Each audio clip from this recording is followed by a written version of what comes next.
How to fix Valorant access to this game is suspended.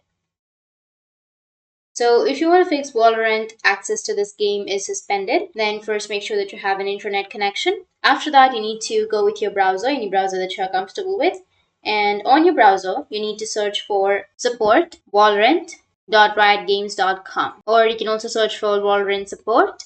And here you will have Valorant support right here. So you just need to simply click on it and it will take you to this kind of interface. Now here you will have submit a ticket option. So you just need simply click on submit a ticket. And if you scroll down, here you need to choose a request type. So here you need to select account management, scroll down, and you need to go and sign in. So first you need to sign into your account to submit a request. Or if you don't have your credentials, then you can also go with recover my account.